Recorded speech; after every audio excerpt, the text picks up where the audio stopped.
ನಮಸ್ಕಾರ. ಕರ್ನಾಟಕ ಸರ್ಕಾರದ ಅಧಿಕೃತ ಭಾಗ್ಯಲಕ್ಷ್ಮಿ ಯೋಜನೆಯ ಸಂಪೂರ್ಣ ವಿವರಣೆ ಇಲ್ಲಿದೆ. ಬನ್ನಿ, ಇದರ ಪ್ರಯೋಜನ ಪಡೆಯುವುದು ಹೇಗೆಂದು ನೇರವಾಗಿ ತಿಳಿದುಕೊಳ್ಳೋಣ. ವಿಷಯಕ್ಕೆ ಬರೋಣ.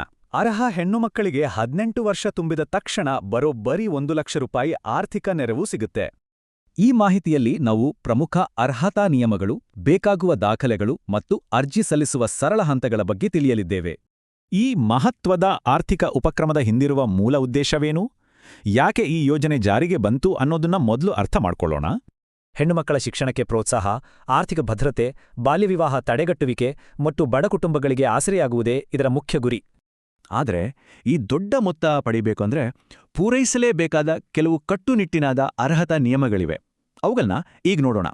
ಕಡ್ಡಾಯವಾಗಿ 18 ವರ್ಷ ತುಂಬಿರಬೇಕು, ಶಿಕ್ಷಣ ಮುಂದುವರೆಸಿರಬೇಕು ಮತ್ತು ಯಾವುದೇ ಕಾರಣಕ್ಕೂ ಬಾಲ್ಯ ವಿವಾಹ ಆಗಿರಬಾರದು. ಇದು ಅತ್ಯಂತ ಮುಖ್ಯವಾದ ನಿಯಮ. ಅರ್ಜಿ ಪ್ರಕ್ರಿಯೆ ಶುರು ಮಾಡುವ ಮುನ್ನ ಸರಿಯಾದ ಅಧಿಕೃತ ದಾಖಲೆಗಳನ್ನು ಒಟ್ಟುಗೂಡಿಸಿಕೊಳ್ಳೋದು ಬಹಳ ಅವಶ್ಯಕ.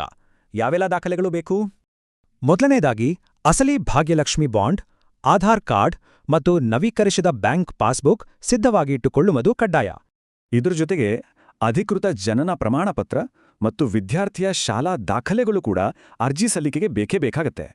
ದಾಖಲೆಗಳು ಸಿದ್ಧವಾದ ಮೇಲೆ ಏನ್ ಮಾಡಬೇಕು? ಈ ಹಣ ಪಡೆಯಲು ಇರುವ ನೇರ ಮತ್ತು ಸರಳವಾದ ಅರ್ಜಿ ಪ್ರಕ್ರಿಯೆ ನೋಡೋಣ. ಅರ್ಜಿಯನ್ನ ಅಂಗನವಾಡಿ ಕಾರ್ಯಕರ್ತೆಗೆ ಸಲ್ಲಿಸಬೇಕು. ಅಲ್ಲಿಂದ ಸಿಡಿಪಿಒ ಕಚೇರಿ ಪರಿಶೀಲನೆ ಮುಗಿದ ತಕ್ಷಣ ನೇರವಾಗಿ ಬ್ಯಾಂಕ್ ಖಾತೆಗೆ ಹಣ ಜಮಾವಣೆ ಆಗತ್ತೆ. ಒಂದು ಎಚ್ಚರಿಕೆ: ಯಾವುದೇ ಕಾರಣಕ್ಕೂ ಮೂಲ ದಾಖಲೆಗಳನ್ನ ಕಳೆದುಕೊಳ್ಳಬೇಡಿ. ಅವನ್ನ ಯಾವಾಗಲೂ ಭದ್ರವಾಗಿ ಹಾಗೂ ಸುರಕ್ಷಿತವಾಗಿ ಕಾಪಾಡಿಕೊಳ್ಳುವುದು ನಮ್ಮೆಲ್ಲರ ಜವಾಬ್ದಾರಿ.